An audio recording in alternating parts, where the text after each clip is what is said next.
কতগুলো ছাত্রের প্রাণ গেছে আল্লাহ ছাড়া কেউ জানে না। ইন্টারনেট 10 দিন বন্ধ, কতগুলো ছাত্রকে নিহত করেছে, এমনকি হেলিকপ্টারে করে পর্যন্ত গুলি চালানো হয়েছে। হাসিনার তো পতন হবেই হবে, কিন্তু খুব তাড়াতাড়ি এই বাংলাদেশ শ্রীলঙ্কায় পতিত হবে, ঠিক শ্রীলঙ্কার মতো হবে ওদের হালটা। বাংলাদেশে যে আলেম হক কথা বলবে তাকে জেলের কুঠরিতে থাকতে হবে, হাসিনার নেচার। যদি আপনি হক বলেন, আমি এটা ভারতবর্ষ বলে এখনো পর্যন্ত আমাকে বাইরে দেখতে পাচ্ছেন, আমি বাংলাদেশে হলে আমার মৃত্যু হয়ে যেত, ফাঁসির অর্ডার দিয়ে দিত। বাংলাদেশের ভালো ভালো স্কলার দেশের বাইরে। যদি আপনার রাজত্ব আপনি ঠিক করে না চালাতে পারেন, অন্যায় করে যদি আপনি মানুষকে দমন করার চেষ্টা করেন, মানুষের মালকে আত্মসাৎ করেন, কিয়ামতের দিনে পেরোনো দুষ্কর হয়ে যাবে তাহাজ্জুদ গুজার হলেও। কথাটা বুঝে এসছে? তাহাজ্জুদ গুজার হলেও। একটা জিলাপি হুজুর আছে ওখানে বাংলাদেশে, সে বলেছিল হাসিনা জান্নাতি, 10টা জান্নাতি মেয়েদের মধ্যে তিনি একজন। এগুলো হচ্ছে সব জান্নাতের ঠিকাদার, এগুলোকে ঠিকাদার বলা হয়, জান্নাতের ঠিকে নিয়েছে। তো এইটা বলার কারণে এই মৌলবি জান্নাতে যাবে নাকি এটাও সন্দেহ রয়ে গেল।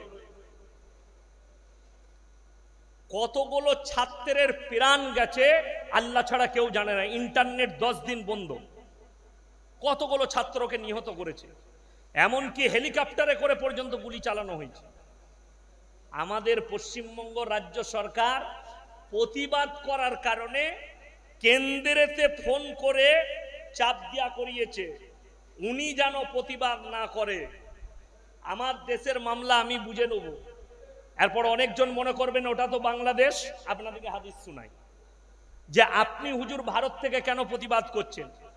1 নম্বর হাদিস হচ্ছে, এক মুমিন আর এক মুমিনের ভাই ভাই, জোরে বলুন সুবহানাল্লাহ।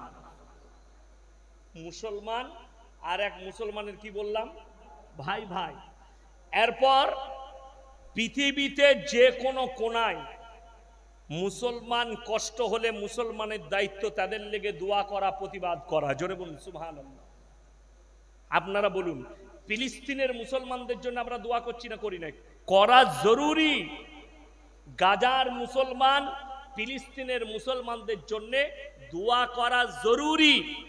প্রত্যেকটা মুসলমানের জন্য কর্তব্য প্রতি নামাজের পরে দোয়া করা, আল্লাহ তুমি আল আকসাকে বিজয় করিয়ে দাও, গাজা আর ফিলিস্তিনের মজলুম দিকে তুমি হেফাজত করো।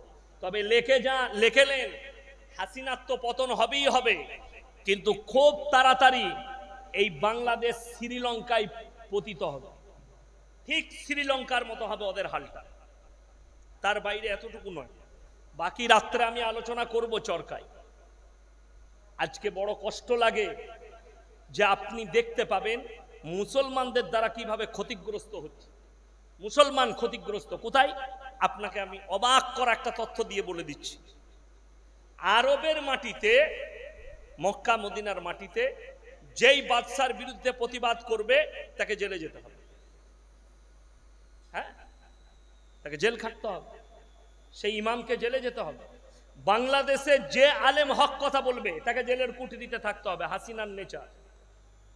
যদি আপনি হক বলেন, আমি এটা ভারতবর্ষ বলে এখনো পর্যন্ত আমাকে বাইরে দেখতে পাচ্ছেন, আমি বাংলাদেশে হলে আমার মৃত্যু হয়ে যেত, ফাঁসির অর্ডার দিয়ে দিত। বাংলাদেশের ভালো ভালো স্কলার দেশের বাইরে, ভালো ভালো আলেম জেলের কুঠরিতে। আল্লামা মামুনুল হকের মতো লোককে খুঁড়া করে দিয়েছে জেলের ভেতরে, অত্যাচার করে। করছে কারা? মুসলমান পুলিশরাই। গুলি চালিয়েছে কে? ছাত্রদের ওপরে মুসলিম পুলিশরাই চালিয়েছে। কালকে দেখলাম একজন প্রশাসন, একজন পুলিশ নিহত হয়েছে, তার পরিবারের লোক কাঁদছে। সত্যিকারই বেদনাদায়ক। কিন্তু আমি বলবো, একটা পুলিশ মরাতে তোমাদের এত ব্যথা হচ্ছে, কত 400-500 স্টুডেন্ট নিহত হয়েছে গুলির দ্বারা, তখন তোমাদের বুকে একটু ব্যথা হয়নি? যে যেরকম খেলে আল্লাহ তার শেষ পরিণতি নিজের হাতে রেখেছে, ঠিক কিনা কথা বলেন? শেষ পরিণতি আল্লাহর হাতে। যে নিজেকে যতই পাওয়ারফুল ভাবুক, পাওয়ারফুল, আপনারা বলুন কেরলে ভূমি ধস হয়ে কোনো মানুষ ঢাকা গেল, সরকার কেউ কি গুলি চালাতে পারবে? কুদরত, কুদরতের বালা। তুমি কার ওপরে কেস করবে?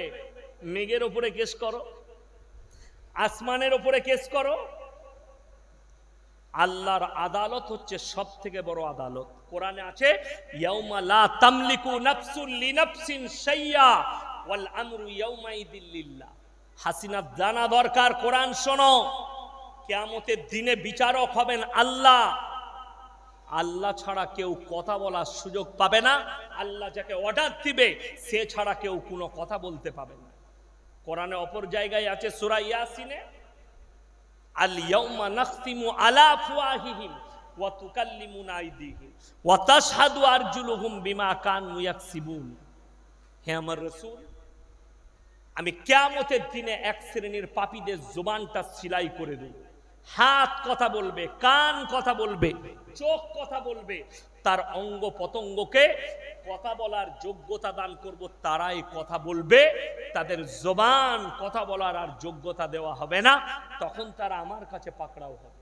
যারা ভাবছেন আমি পাপ করে লুকিয়ে ফেলবো, আমি গুনাহ করে লুকিয়ে ফেলবো, আল্লাহর কসম আমার আল্লাহ প্রকাশ করাবেন।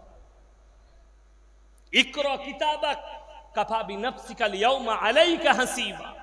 কোরআন, আল্লাহ তাআলা বলবেন না তুমি কি পাপ করেছিলে, আল্লাহ তাআলা বলবেন না তুমি কি গুনাহ করেছিলে, আল্লাহ তাআলা বলবেন ইকরা কিতাবাক কাফা বিনাফসিকা আল-ইয়াওমা আলাইকা হাসিবা।